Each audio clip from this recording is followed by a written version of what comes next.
Hi, and welcome to All Things Cozy with Matt. And Gillian. We are a bi weekly podcast about everything that is warm, soft, and comforting. Oops, we're doing it again. Just like we did last year with fall in the 90s, we're emerging from feeling like we might as well be walking on the sun during our summer break and taking a walk to remember what autumn was like in the aughts. We'll discuss which tunes on TRL, movies at the Cineplex, an Italian rustic decor, and more that had us fallen like Alicia Keys from 2000 to 2009. But before we take a moonlit walk through our millennial memories, everyone on this podcast getting tipsy on tea. That's right, it's tea time. I think we can end the podcast here. You reach your peak by saying, everyone getting tipsy on tea. Nowhere to go but down after a Jaquan reference for sure. Jillian, what are you sipping on? And tell us a little about your summer. It's good to see you. It's good to be back. It's been I a really know. hot summer. I've been actually keeping cool over here. Maybe because I've been inside watching Big Love. And I've already talked to Matt's ear off about this. And I don't know why I'm going back in time and watching shows that no one cares about anymore. But I have That's what this we do Bill. here, Jillian. That's not unusual at Yeah, it all. actually is. Yeah, it is very cozy. And I love Bill Paxton. I was telling Matt that I'm going through a Bill Paxton phase, whatever that means. So I watched Big Love. That was fun. I made a lot of banana bread. I posted it to our Instagram account. I added some lime to it. And that really gave it a fresh summer appeal. So I did a What a lot of pandemic that. throwback. Banana bread. Yeah, I was doing a lot of banana bread. I don't know why. And then whipped coffee too. So I'd be whipping my coffee by hand because I don't know how to use the electric mixer and while I was watching Big Love. So I was staying cool inside doing those things. And then I only did one trip. I went to Niagara Falls. A special shout out to the Banshee Pub, which is super cozy, and Spot Coffee. Got a cold coming back from Buffalo. So thanks, Buffalo, for that. It's an extra special Buffalo souvenir. Yeah, a Buffalo special.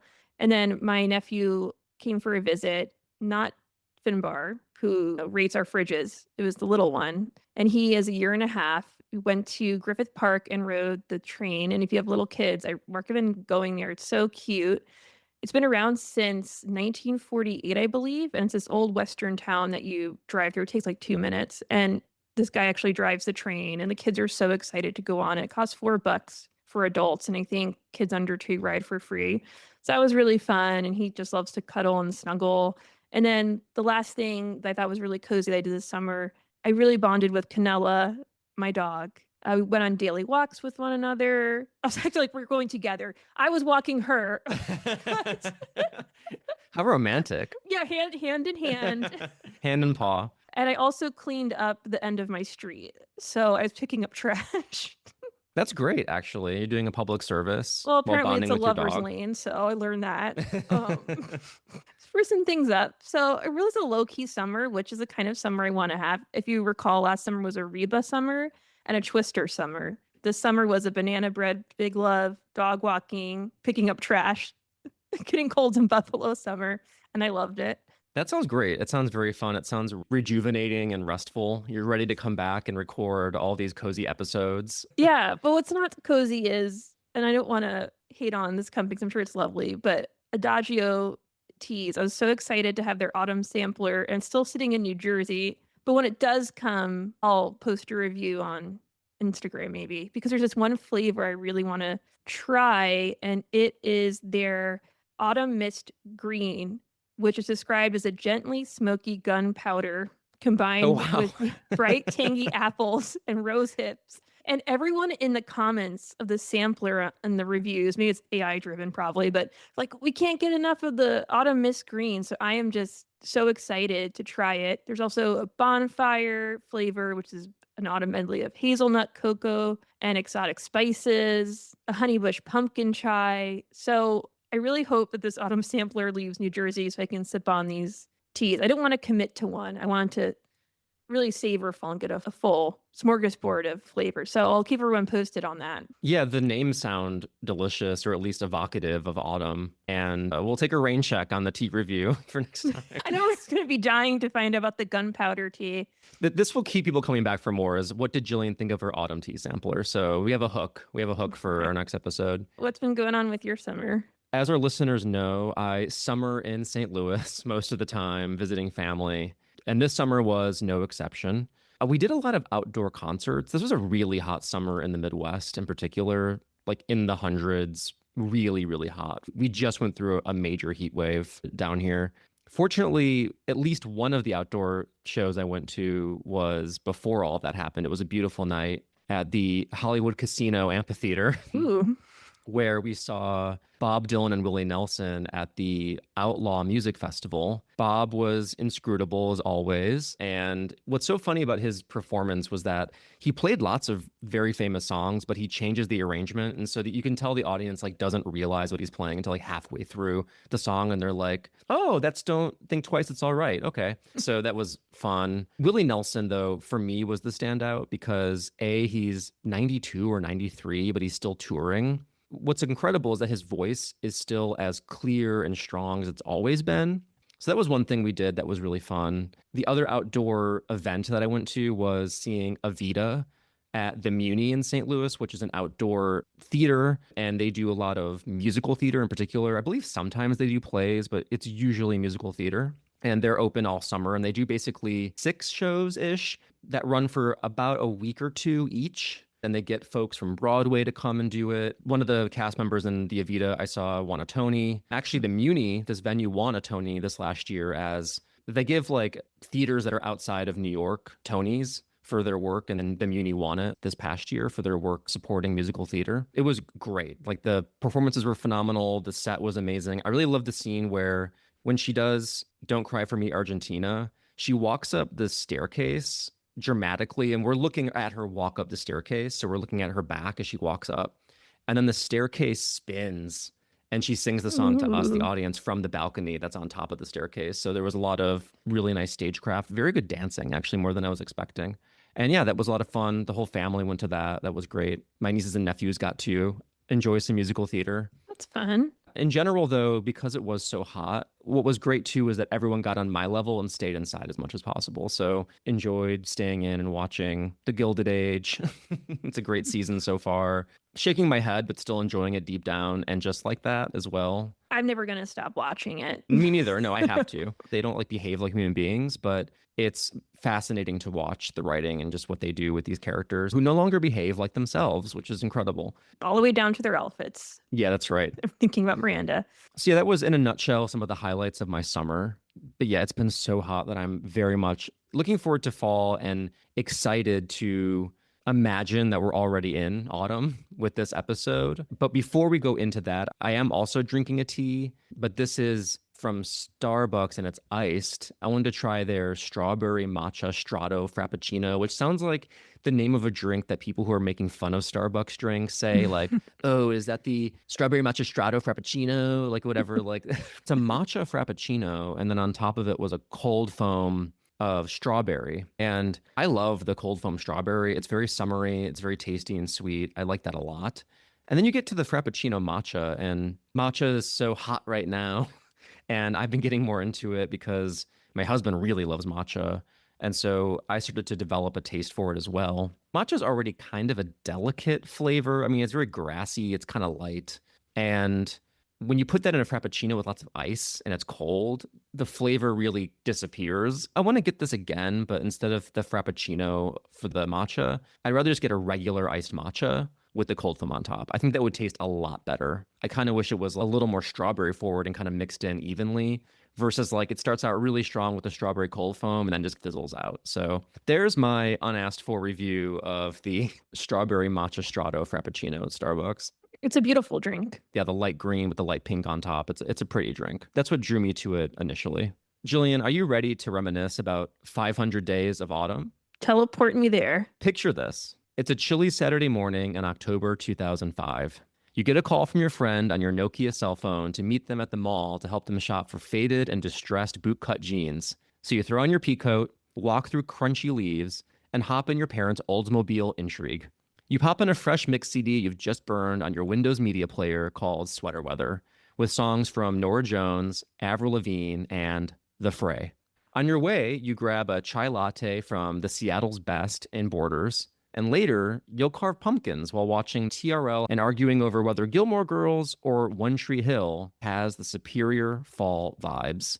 Now, we opened last season with a nostalgic look back at what fall was like for us in the 90s, our own personal memories, and also trends, fashion, TV shows, and movies that make us feel those fall vibes. And we thought we'd do that again, but for the aughts, anywhere between 2000 and 2009. And so, Jillian, I'm going to ask you to kick us off. When you think of fall in the early 2000s, what specific feelings, scents, or images come to your mind?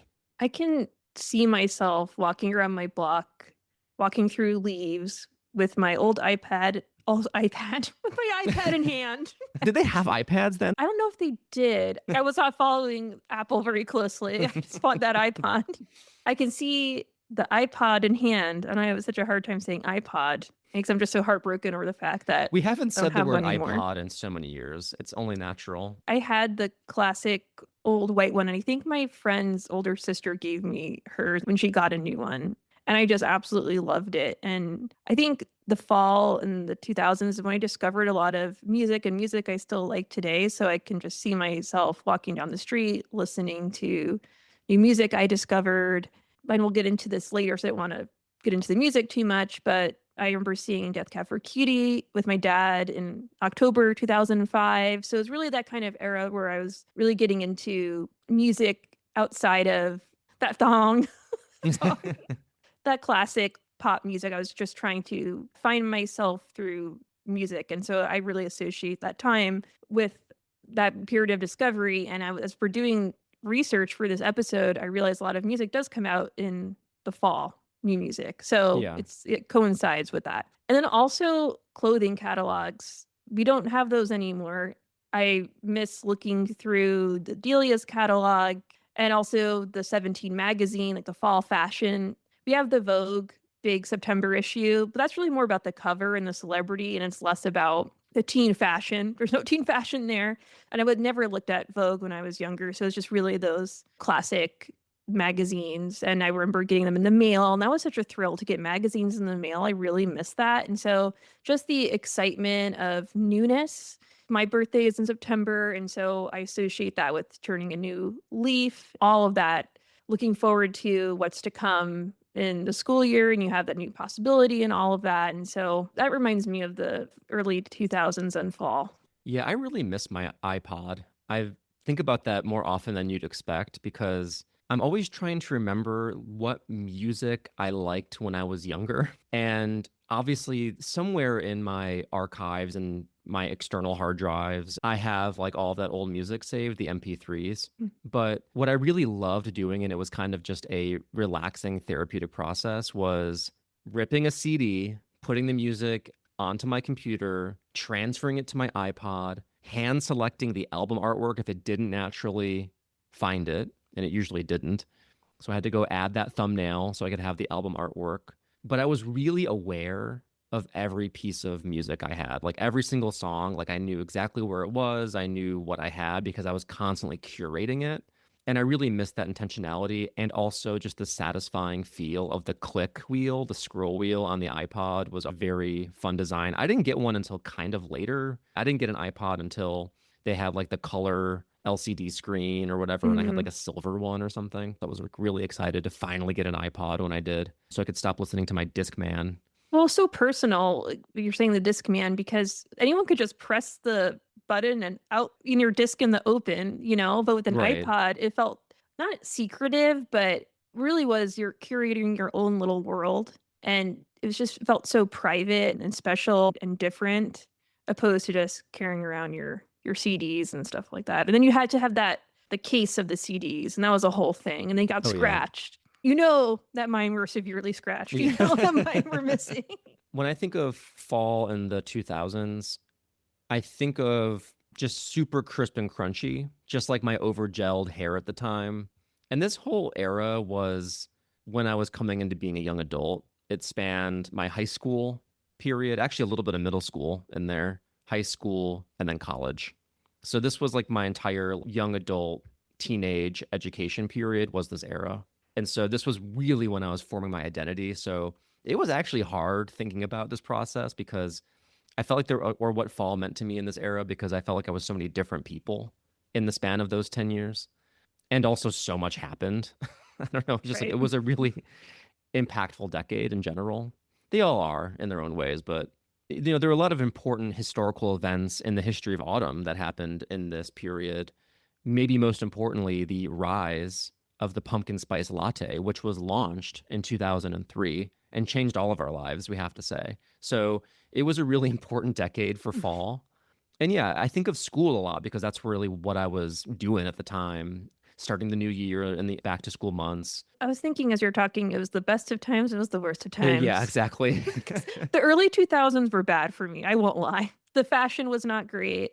I was in middle school, which is I don't think anyone's like, "Yeah, bring me back there ASAP, like, let me Hmm. relive the 8th grade, I gotta do it." The fashion was not for me, but there was this magical turning point in, like, 2005, and the fashion was for me. And we can obviously, we're gonna get into that, but I felt like I really became myself in that time, so I resonate with how you're saying all these different people, but not just literally in growing and junior grades and whatnot. But I think, like you said, finding your new identity. So I don't know who thrived in the early 2000s. God bless you if you did, but it was not a Yeah, good I mean, time. it was everyone was so excited about the new millennium, and there really was that period of pop futurism, and everything was like inflatable and brightly colored. To me, what always defines that kind of look are those candy colored Macs, like the iMac that had the transparent colored plastic, like that kind of bubbly, futuristic, in quotes, aesthetic. And then that kind of changed into like a more grounded thing. And I really do think, to address the elephant in the room, when 9/11 happened, right, things changed a lot. Yeah. And the vibe of that whole decade like flipped. When I think of the 2000s, the early 2000s, I don't think of it as all one solid kind of piece. I think of the early period, like maybe 2001 to like 2004, 5, as one kind of feeling. And then once we get into like 2007 to 10, it's a different kind of period. For me, at least. So, Well, just be lucky you never had to wear low-rise jeans, I think, for yes, I do middle count my school. Like, blessings. yeah, there are so many blessings for boys at that time. For girls, it was not a good time. I feel so like narcissistic. I was like, yeah, I really hated wearing those low-rise jeans. And you're like 9/11, and I'm like, it wasn't even in my mind. So now we're going to just talk the entire time about where we were during 9/11. No, I'm kidding. Right. This is the cozy podcast. I mean, it had to be addressed. It affected like a lot of the art and the music were impacted, and the culture and our lives. And even just from our discussion right here, what we generally first comes to mind when we think about this era and ourselves and fall and autumn, a lot of it is music based. Not for everyone, but for a lot of people. One way you express your identity growing up is through music. And music evolved a lot during this decade. And so the first topic we're going to hit here are the favorite fall songs or albums from the 2000s. What were those for you, Gillian, and what made them feel autumnal? I'm not gonna steal yours, Matt, because we have two that cross over. And I was only 13 when Dido's Life for Rent came out, so I'll let you speak to that more, even though I think you're only, what, 3 years Actually, older you than can me too? definitely speak to that because I was much more of a Dido No Angel guy, which I think came out in 1999, I want to say. Mm. Obviously, Yeah, like right on the cusp. my mom was blasting Life for Rent in the Durango nonstop. I hated to see my mom coming that CD, probably going through some things. I remember just, like, being in the back of the Durango, like, "Oh, I love this vibe." I really can still envision myself in that Durango listening to Life for Rent, a lot of classics on that CD, and that came out September 2003. And then Death Cab for Cutie, Transatlanticism came out in October 2003, and like I said, I went to a show in the fall with my dad. So that was such a special time. That's like a core memory. I remember standing on the train tracks, not the train tracks. Wait, where was this show? It sounds Right? dangerous. I Were you remember tied up? the platform. It took a turn. It took a dark turn. Don't Was there a worry. guy twirling his mustache while Right. you were watching the show? I remember standing on the platform with my dad. It was a cloudy day, and I can't beat a cloudy day. And we're going from Long Island to the city, and so we're sitting on the platform together, and it was like late afternoon, and we made the show just in time. And he was hanging out in the back near the bar.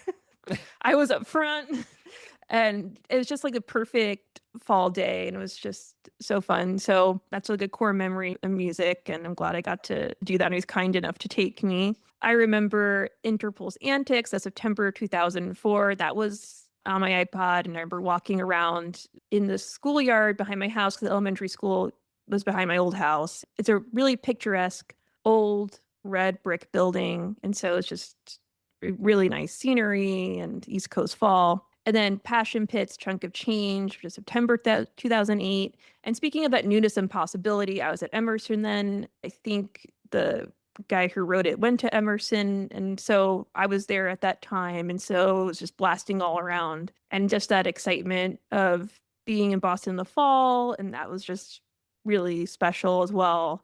Can't be at Boston in the fall. And then I have to give a shout out, of course, to Tori Amos. How could I leave her out of this? A Sort of Fairy Tale was in October 2002. That single, love it. And it's very fall because she's talking about a romance that has ended, and a lot of the lyrics reference the summertime. So looking back on a romance in fall.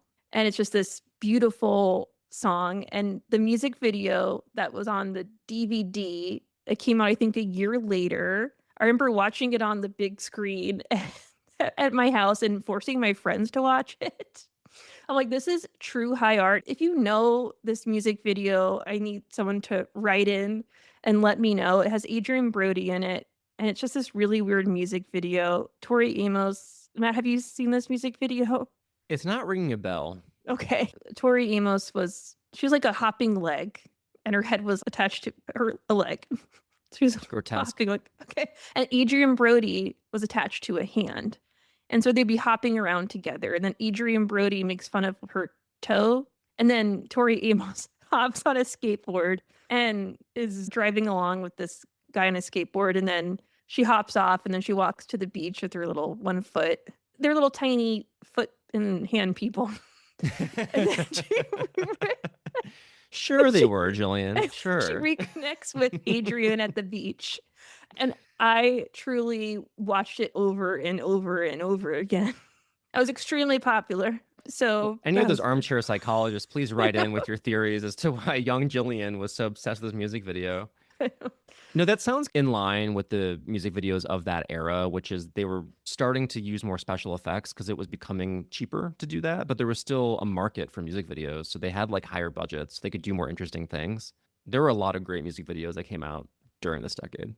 Yeah, it was just also hard to pick the music that resonated with me during this time. And I'm sure you went through a similar thing. Oh, 100%. There was a weird way in which trying to think of the music I want to talk about here felt like high stakes. I'm like, I got to pick the things that represent me. I want to mention that and that, or like so many bands or musicians that I feel very loyal to or excited about that I want to discuss. It's just too many to mention. I had to remind myself to like stay focused on the assignment and really focus in on what felt autumnal and like a fall kind of vibe. Mm-hmm. When I'm thinking about some of the music that I was listening to at this time, obviously Dido, but more on like the No Angel end of things, like her first album. Also, Death Cab for Cutie was big for me.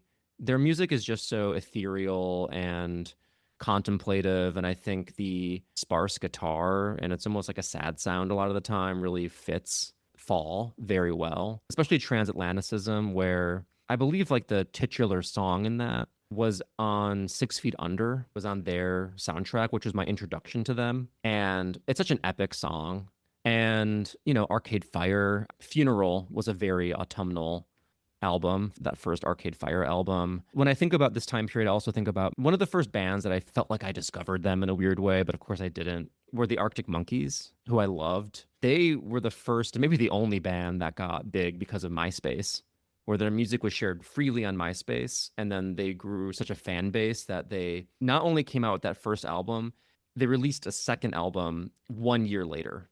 So they really tried to capitalize off that success, and obviously it stuck because they're still a band making music today and very popular. In general, though, like this was a time when you could do compilation albums, like soundtracks, mixtapes, and those were still ways to experience new music. So I listened to a lot of soundtracks. Yes, I listened to a lot of Garden State. I'm proud of it.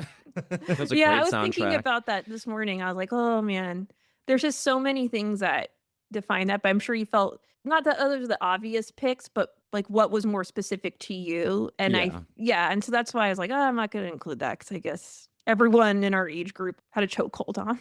Right, exactly. But specifically, if I had to pick two songs that felt very autumnal from this time period, without getting cute about it, I have to just be real. One of them would definitely be Yellow by Coldplay. Oh, That yeah. came out in 2000. Speaking of chokeholds, I feel like that song, a chokehold on the world. The music video is so simple. It's just like him walking on like a rainy beach, but it's so Hmm. beautiful and intimate. And the song is just a great love song. And it has yellow in the title. So autumn leaves are yellow. And so that feels very autumnal to me. And the other song I would pick if I were making a playlist would be Anthems for a 17-Year-Old Girl by Broken Social Scene. That came out in 2002. It's one of those songs that has very repetitive lyrics, but they're very simple and evocative.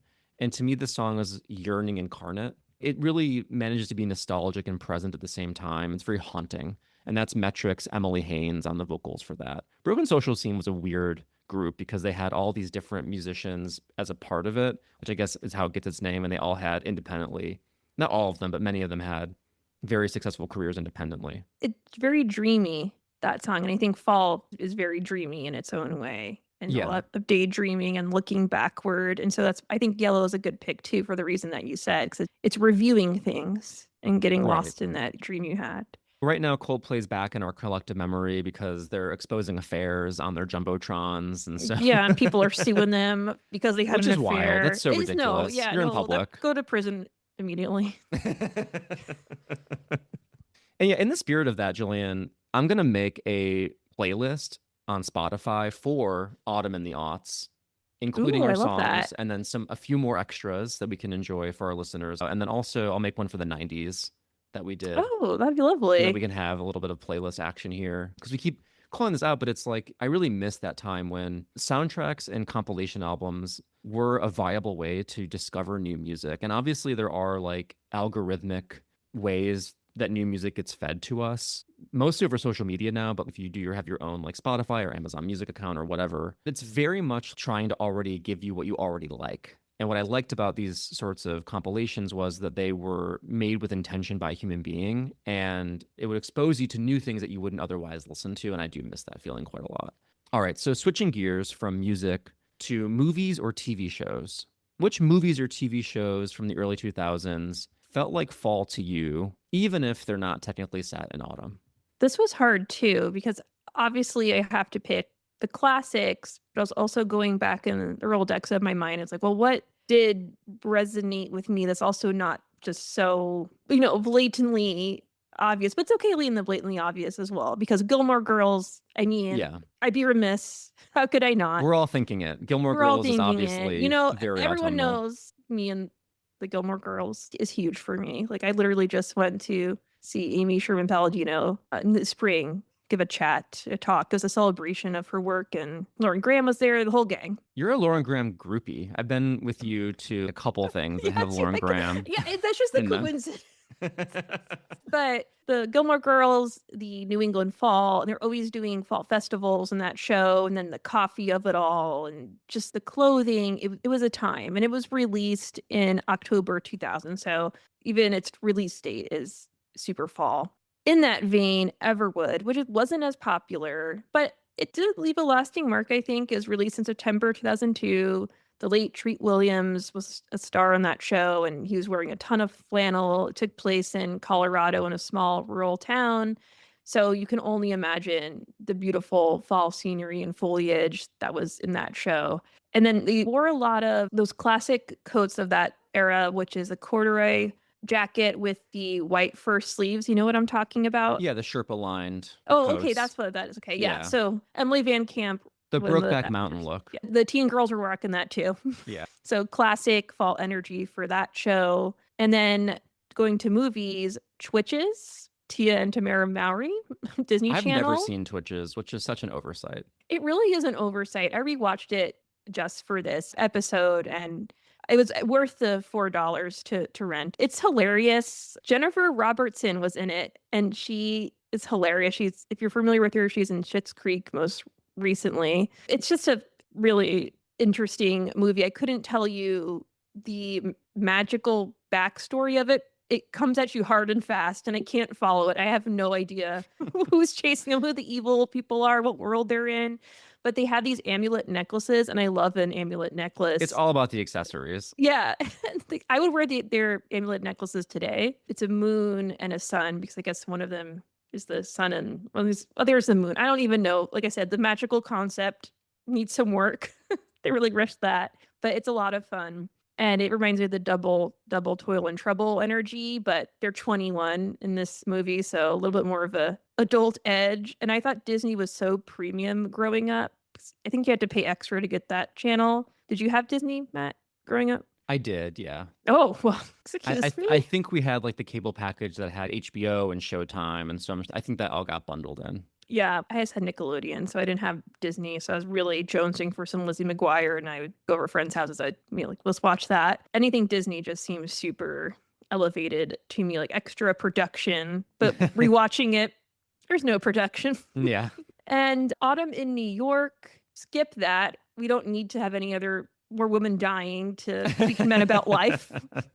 The Sweet November was also released right around that time. And if you're not familiar, it stars Richard Gere and Winona Ryder. I'll spoil it because I don't really care. It was decades and decades ago. Winona dies, but it's beautifully set. So if you just turn off the sound and you're just watching it, it's beautiful and stunning. The clothing is lovely. There's this wonderful Halloween party scene, and I think Winona dresses up as Emily Dickinson. So it's beautiful to look at. I just wouldn't really get invested in it intellectually. And Bend It Like Beckham, that's a random one, but they would play this nonstop in school, right before the winter break or something like that. So I just associate it with fall for that reason. And then they're in school and London. So that's why I classified it in my fall lineup. Yeah, Bend It Like Beckham is great. On the topic of Boston being amazing in the fall and movies in the aughts, have you seen Fever Pitch with Jimmy Fallon and Drew Barrymore? I probably did. I just don't remember He's it. like a big Red Sox fan in it, and I'm pretty confident it's like a very autumnal Boston movie that you're Oh, gonna okay. I like. have to add that to my list. When I think of shows that give that autumn vibe, some obvious ones. Harry Potter and the Prisoner of Azkaban, for sure. I mean, that one has huge pumpkins in it. It's a very chilly fall movie. It goes through all the seasons, of course. Like when you're at Hogwarts, you go through all of them throughout the year. But that one in particular really leans into the fall feeling. And in general, like this was a great decade for really well done franchises. So whether you're talking about the Lord of the Rings trilogy, Twilight is Hmm. another great franchise for autumn.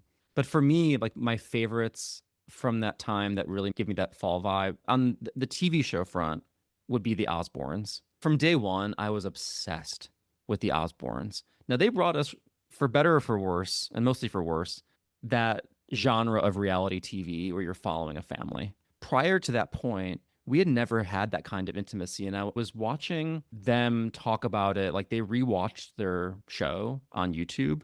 And I was looking at the first episode, and apparently the way that Osbournes came to be was Ozzy's Cribs episode was the most requested to rerun. And so the Oh. producers said, why don't we do like kind of an extended series with you, like focusing on your family and stuff?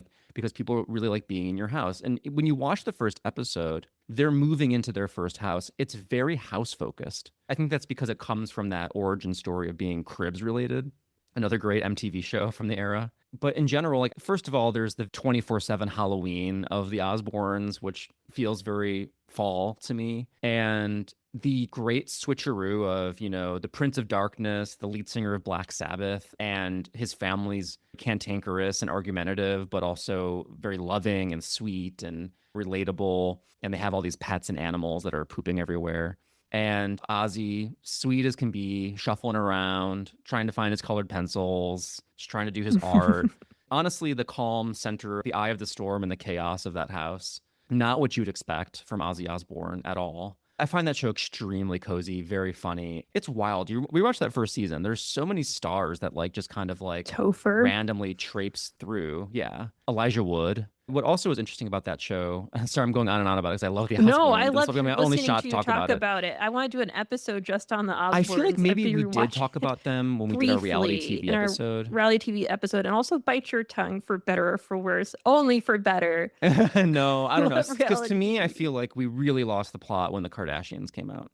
But that's my own Yes, but opinion. yes, now it's definitely gone into a whole different era. But I think the first season of any reality TV show is always going to be great. We can go to any crappy reality TV series today and go back to the first season and you'll find something unique. But once they become aware of themselves, which sounds like really dark, then it gets bad. 'Cause then they're trying to self-produce and all that jazz. And obviously, rest in peace, Ozzy Osbourne. He just Yeah. recently passed away. And so it's been nostalgic looking back on that show and seemed like a good opportunity right now to look back and talk about one of the great autumn shows. And now they're all streaming online. Yeah, I've You been can watch all the watching it. seasons. So that's a good one to revisit. Well, okay. So we're watching Gilmore Girls and Twitches and The Prisoner of Azkaban for our fall look back in the aughts.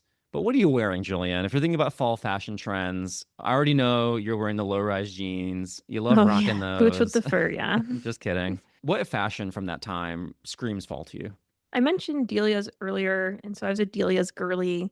If you're familiar, it was basically for those folks who maybe didn't want to shop at Abercrombie anymore. And the clothes from there were not flattering on me. They're really expensive. You had to go in the dark. Like you imagine me, little old me, going to Mall Long Island, shuffling through a dark Abercrombie, putting on a V-neck. And Abercrombie's were dark. I'm surprised we found the clothes in them because they were very dimly lit.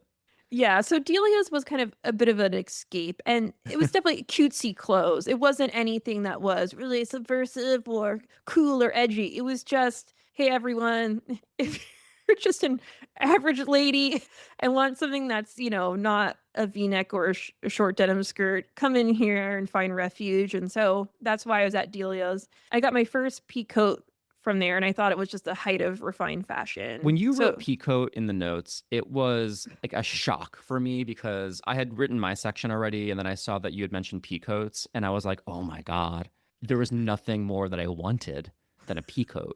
I was like searching high and low for a peacoat, and I was looking in all the wrong places. I was looking at Burlington Coat Factory. I oh looked at, no. you know what I mean? Like I was like, No. peacoats were things that you kind of had to thrift or like really find like a trendier place to find them at that time. And there was like in general just a lot of like military inspired fashion, camo or like military style shirts with like the lapels. A lot of like snaps. Just a lot of snaps going on. Some of that was Western themed, like those like cowboy shirts with like the metal snaps down the middle. A lot of that going on towards the later part of the decade. But I digress. Peacoats were for sure like a must have, and it was like a huge thing. I remember that.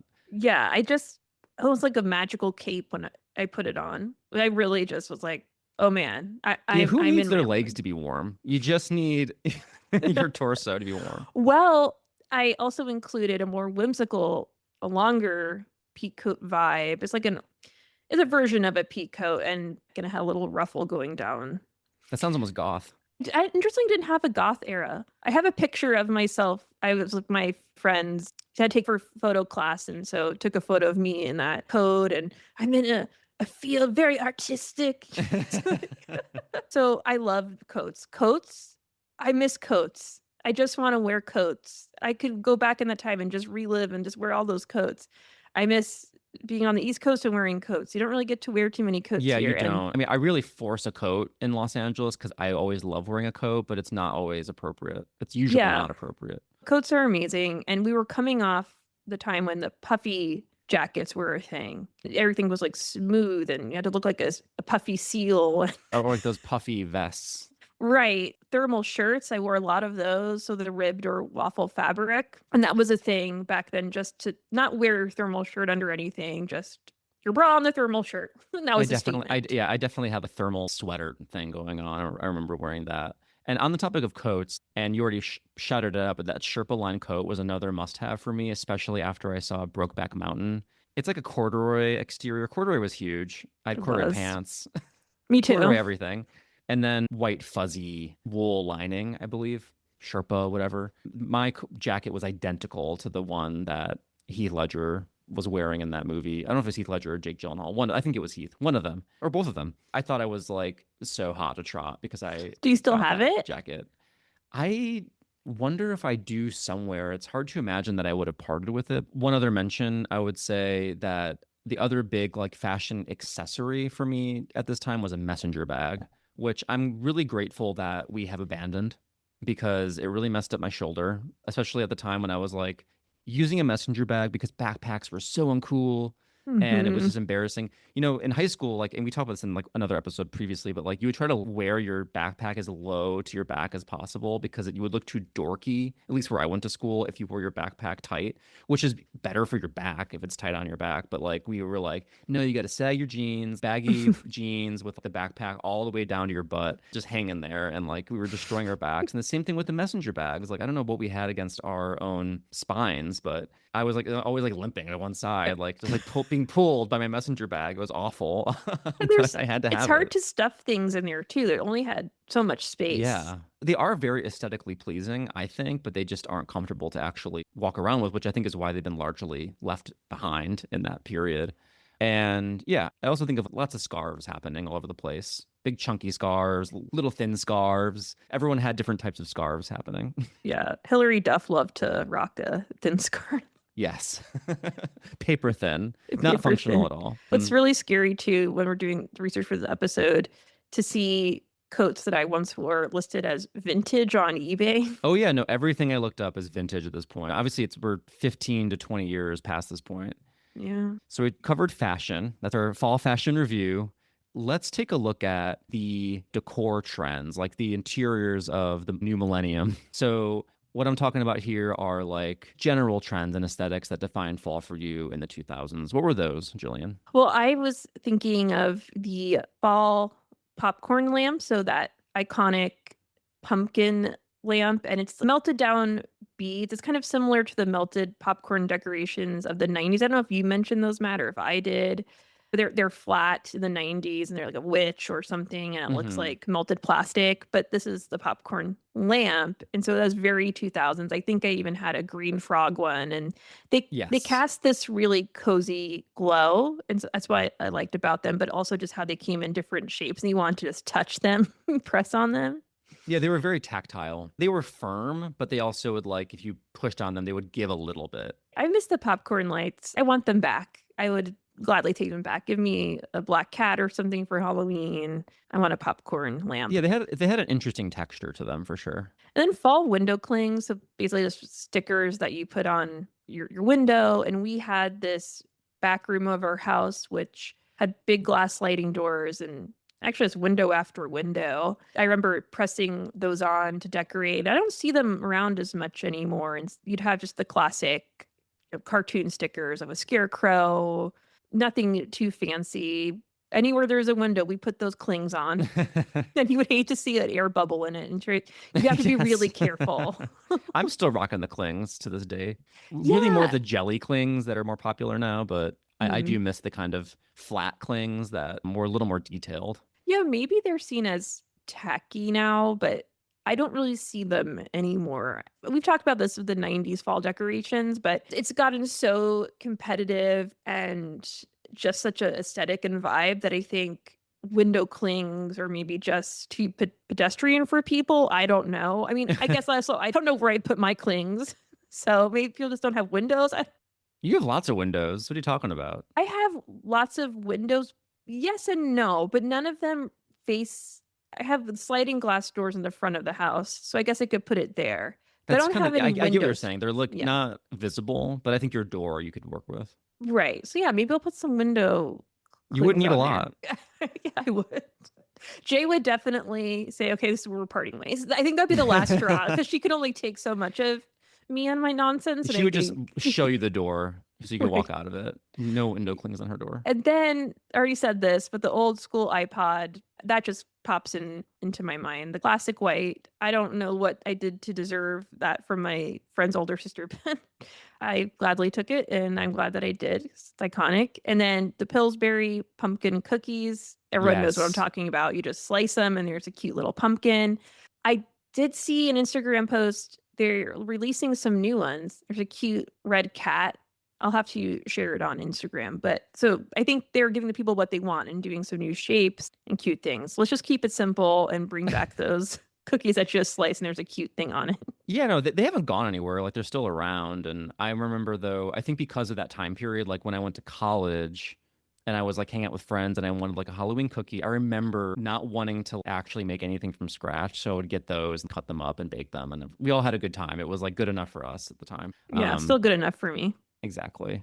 Yeah. So when I think about this time period, I think the general aesthetics of interior design during this period, it already kind of leaned into an autumnal aesthetic. And what I mean by that is like the Mediterranean Italian rustic thing happening with the giant glass grapes sitting in the middle of the coffee table, the glass bottles of pickled colorful peppers that no one would ever open or use that were suspended in oil, the sponged textured paint that was like a neutral tone on the wall, wrought iron all over the place, either like on decor or even just used in general design in homes, was already kind of like a goth light, bringing like a sort of old world feel into the inside that I thought already kind of feels fall, especially when people would go for that dark red, almost cranberry accent wall. That was always big. Yeah. And so that feels very autumnal to me, like that those dark colors and textures.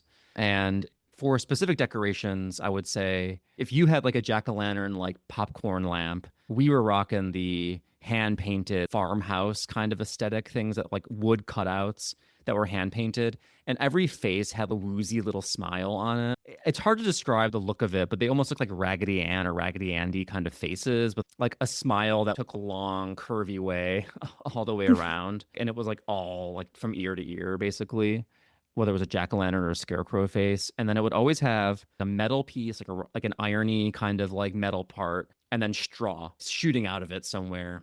I don't know why we had to like tie like straw on random decorations, but that to me is very 2000s coded. Yeah, I can see that in my mind's eye on like front porches in suburbia, those Yes. cutouts.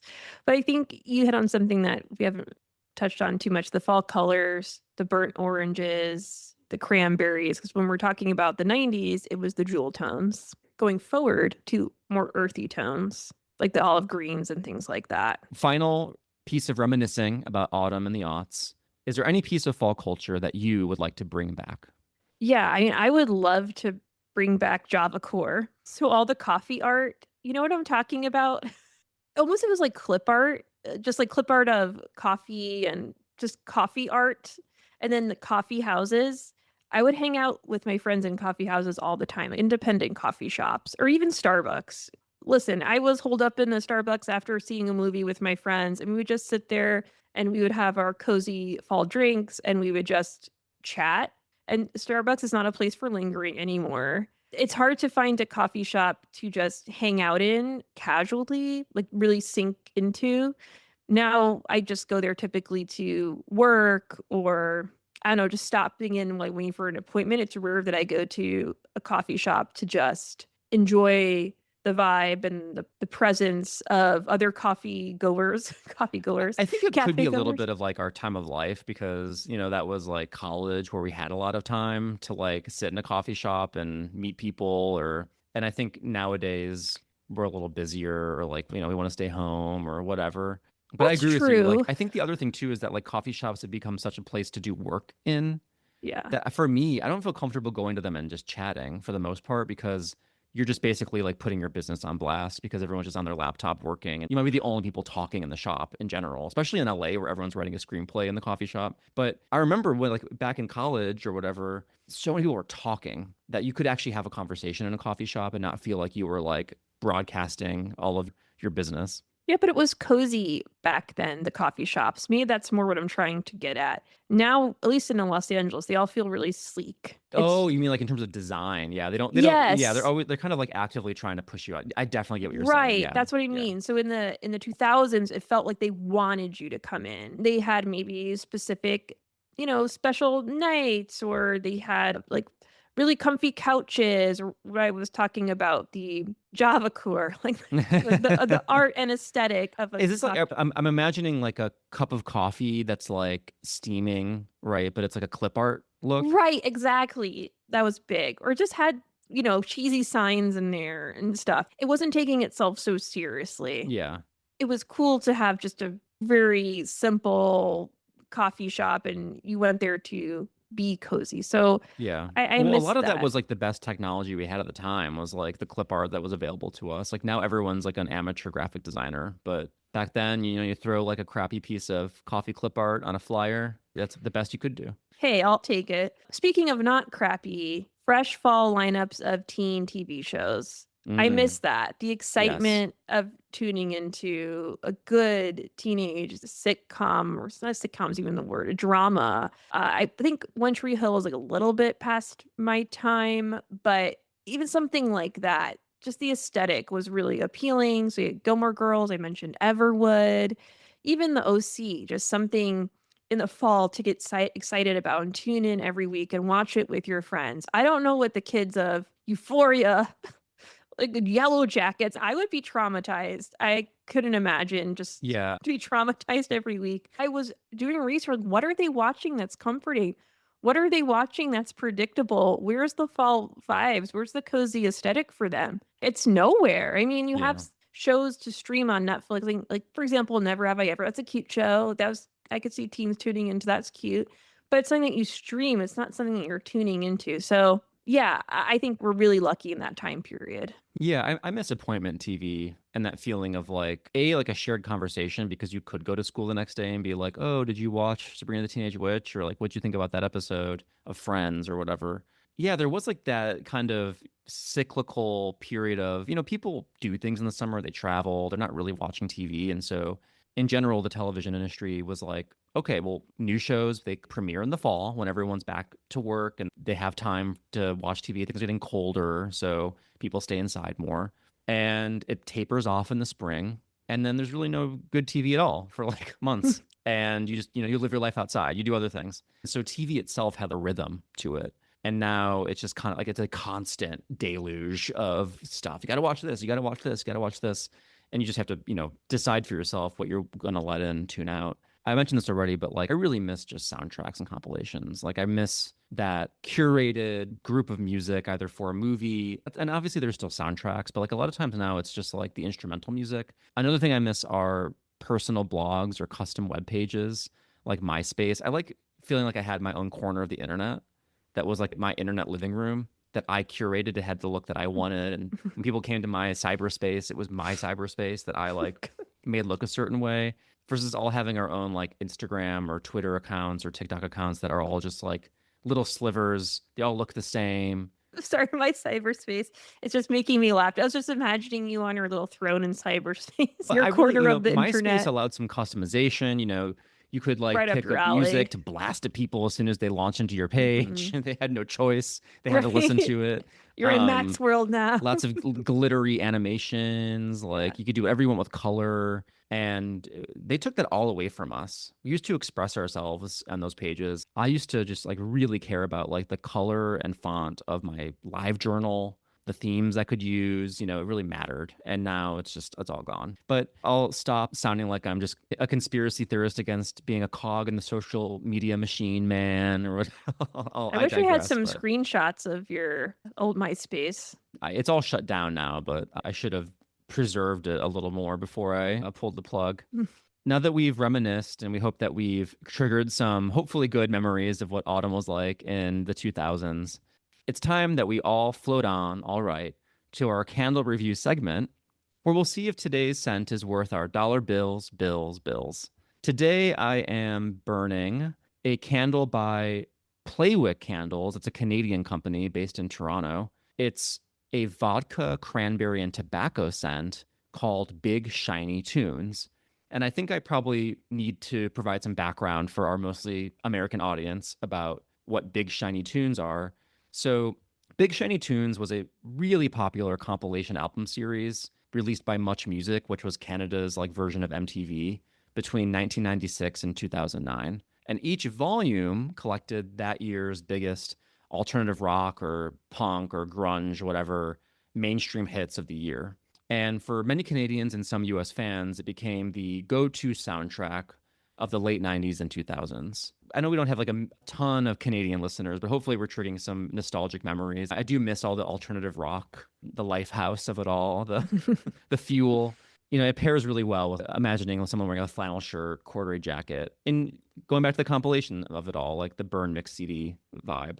While Big Shiny Tunes weren't like a huge thing for me personally as an American, the scent of vodka, cranberry, and tobacco screamed college to me. And so, like, Yes. being in college, I was like, oh, this smells like that period to me.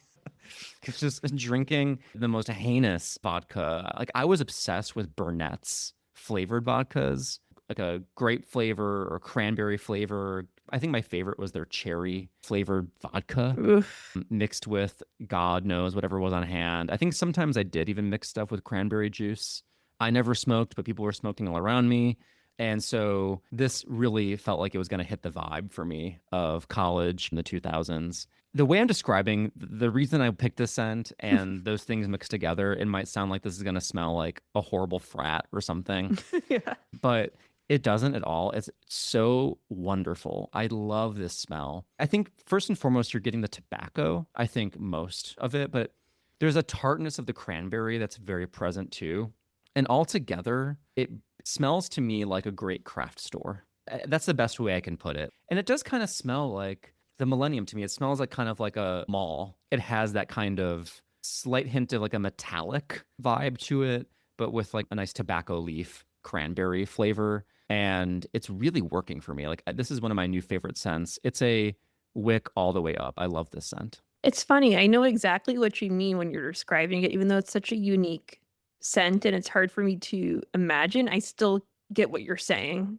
It probably is what the Glendale Galleria smells like. And I don't mean that as a diss, because the Galleria has been revamped. It's a mall in Los Angeles and it's hopping now. Yes. It has that metallic-y, But pleasant. but Yeah. pleasant It smell. really Yeah. works for me. So this is my second time burning it. Like when it's close to you, you really get the full, it's not overwhelming at all, regardless of how close it is to you. When I was burning it in a larger room, it's like one of those candles you smell gently wafting in the breeze and it kind of comes in waves. It's not going to take over your room. It doesn't have like oppressive throw. It's just kind of gently there, the way that you would expect a Canadian candle to be, and just sort of very gently present. It doesn't really push itself on you.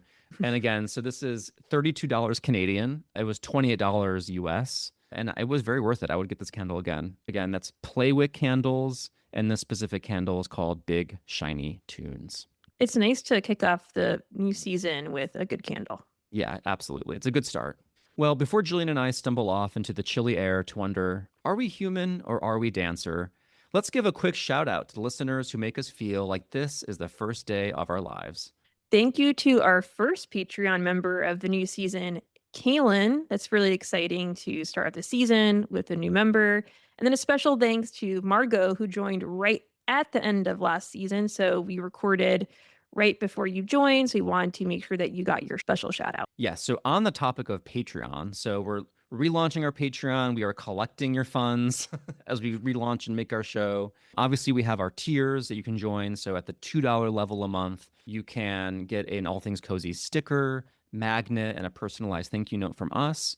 If you kick that up to $5 a month, you'll get access to our book club, including joining us live via video conference to talk about the book we pick every month. And that episode is then published out. So like if you can join us, you can talk to us about the book that we read for that month, or you can listen to us discuss it with our book club members later if you prefer to do that asynchronously. I love our book club. Our book club members are the best people ever, and it's always great to like keep up with reading, read some cozy books together. We're going to actually start our book club with a very cozy pick, and that is a Golden Girls mystery called Murder by Cheesecake. And it's going to be a very cozy first book to begin our book club this year. You can also join at the $10 a month level, and that is where you get all of the above. You get the book club access, you get the sticker magnet, and you get our All Things Cozy mug. And we have a brand new design for you. It's wrapping up our season series, which is what I'm calling it. We had the spring mug last year. This year, we have our summer mug. I have to say, it's probably our most whimsical design yet. It features our lovable mascot. You know him well. Actually, no, I'm gendering him. Yeah, we It's don't just know. a cat. It's, We don't it's know. a cat wrapped up in a blanket. It has some chest here. We're not really sure. I mean, there's fur Inexplicably. all over the cat, but Right. Yes, but never mind. I don't want to get into the chest here right now. It's wearing a pink sweater, and it's sitting in a rubber ducky. And the rubber ducky's having a ball in a little pool or lake. You let your imagination do the work, and our cat is splashing around in that rubber ducky, and there's a really happy sun in the background. So it's a lot of fun, a lot of splishing and splashing. Our lovable mascot is doing. It's bright, it's colorful. Actually, the sweater, it is in that pink family, but it's a little bit more bright. Wanted to give more warmth to this design, so it really pops. A lot of bright colors and the mix of the water. There's some light blues, dark blues. It's just very colorful and sunny and fun and bright, and it'll put you in a cheery mood. Yes. So if you want to support the show, get some of those perks, you can join our Patreon at patreon.com/allthingscozy. One final shout out.